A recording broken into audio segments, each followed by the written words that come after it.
Hosea 9 ayat 10. Seperti buah-buah anggur di padang gurun, aku mendapati Israel. Dahulu seperti buah sulung sebagai hasil pertama pohon ara, aku melihat nenek moyang Israel. Aku mendapati Israel sebagai hasil pertama dari pohon ara. Berarti pohon ara itu lambangnya Israel. Yeremia pasal 8 ayat 13. Aku mau memungut hasil mereka, hasilnya Israel. Demikian firman Tuhan, tidak ada buah pada pohon ara.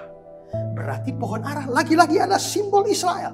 Kalau memang pohon ara itu simbol dari Israel, dan Yesus mendapati hari itu tidak ada buah pada pohon ara itu, hanya ada daun, maka daun-daun yang lebat itu adalah gambaran segala macam hal rohani, segala macam hal yang bersifat keagamaan di dalam kalangan Israel.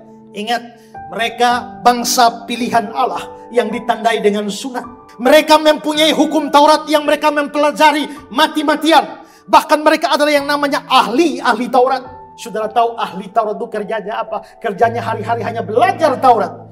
Lalu mereka menafsirkan Taurat. Tafsirannya kadang-kadang terlampau jauh. Itulah sebabnya Yesus sering berkonflik dengan ahli Taurat. Misalnya, ingat dan kuduskanlah hari Sabat, jangan bekerja. Kalau begitu pada hari Sabat jangan bekerja. Lalu mendefinisikan apa itu kerja. Kerja itu ada begini.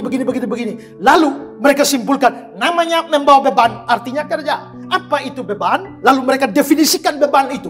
Sampai beban itu, kalau seorang perempuan pada hari Sabat memakai anting di dua telinganya, maka itu sama dengan bawa beban. Maka bawa beban itu sama dengan bekerja. Dan bekerja itu adalah dosa. Karena itu perempuan yang pakai anting pada hari Sabat itu berdosa. Laki-laki yang pakai topi, boleh pakai topi kapan saja. Tapi topi itu tidak boleh lebarnya keluar lebih dari 2 cm. Kalau lebih keluar 2 cm itu namanya bawa beban. Bawa beban itu namanya bekerja. Bekerja itu dosa. Karena itu pakai topi pada hari Sabat itu berdosa. Berjalan pada sampai ukuran ini lebih itu berdosa. Maka ada yang namanya seperjalanan Sabat itu ditentukan. Kalau pada hari Sabat saudara tulis di sana B, lalu tulis di sana A. Waktu orang lihat B, A. Saudara lalu B lagi di sana B, lalu di sini I. Orang kan nggak bisa baca, itu nggak dosa. Tapi kalau sudah tulis B, A, Ba, bisa dibaca, itu dosa. Lalu di sana B, I, B, apalagi digabung, babi, nah itu dosa. Maka menulis pada hari Sabat pun dosa.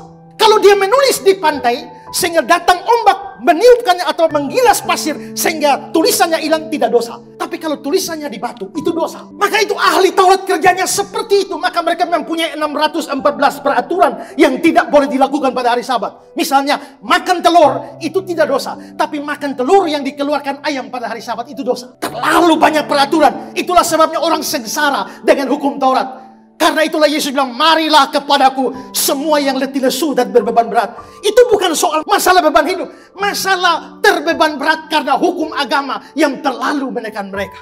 Makanya Yesus seringkali nabrak. Dan karena itulah Yesus bentrok dengan ahli Taurat. Mereka itu bangsa yang punya Taurat. Dengan ahli Taurat, mereka punya bait Allah yang megah. Zaman Salomo, bait Allah begitu megah. Tapi setelah hancur zaman Nebukadnezar, Raja Herodes Agung membangun kembali bait Allah yang pada zaman Yesus itu begitu indah. Sampai orang berkata, kamu belum pernah bisa melihat keindahan kalau kamu belum pernah melihat bait Allah Salomo. Mereka punya. Tahun 70 baru hancur di bawah Jenderal Titus. Mereka mempunyai imam-imam. Mereka mempunyai nabi-nabi. Mereka mempunyai tokoh-tokoh agama. Mereka mempunyai sistem-sistem korban kepada Allah. Orang Israel itu begitu luar biasa dalam urusan agama.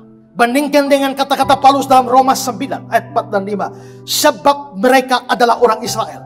Mereka telah diangkat jadi anak. Mereka telah menerima kemuliaan, perjanjian-perjanjian, hukum Taurat, ibadah, janji-janji. Mereka adalah keturunan bapak-bapak leluhur yang menurunkan Mesias dalam keadaannya sebagai manusia.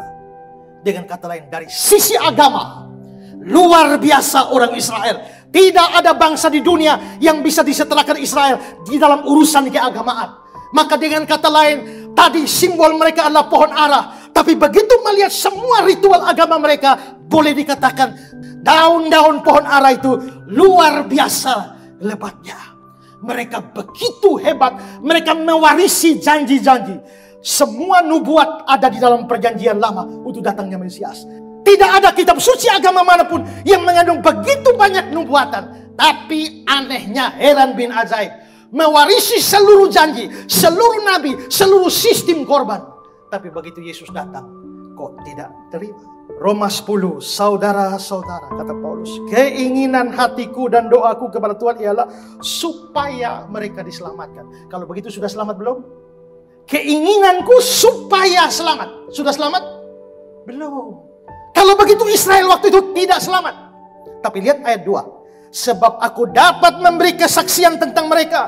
Mereka sungguh-sungguh giat untuk Allah. Ada orang giat untuk Allah, tapi tidak selamat. Kenapa? Tanpa pengertian yang benar. Sebab oleh karena mereka tidak mengenal kebenaran Allah, dan oleh karena mereka berusaha mendirikan kebenaran mereka sendiri, maka mereka tidak takluk kepada kebenaran Allah. Mereka itu mendirikan kebenarannya sampai Yesus yang dijanjikan dalam kitab suci mereka, yang dinubuatkan nabi-nabi mereka, justru ketika datang mereka bunuh, seperti kata Kisah 3:15. Demikianlah dia, pemimpin kepada hidup, telah kamu bunuh. Jadi beragama dengan seluruh kegiatan rohani yang hebat seperti Israel, tapi mereka tidak percaya dan tidak menerima Yesus sebagai juru selamat, dan akhirnya kehidupan mereka menjadi tidak benar. Maka benarlah gambaran ini, mereka seumpama pohon ara yang daunnya begitu lebat, tapi buahnya tidak ada. Itu sama seperti banyak gereja, banyak orang Kristen yang aktivitas rohaninya begitu banyak, pelayanannya begitu hebat. KKR di mana dia ada, acara ibadah di mana dia ada, dia bisa menduduki kedudukan yang hebat, yang tinggi di dalam gereja, terlibat di dalam pelayanan-pelayanan kunci di dalam gereja, tapi mereka tidak pernah sungguh-sungguh menjadi orang beriman.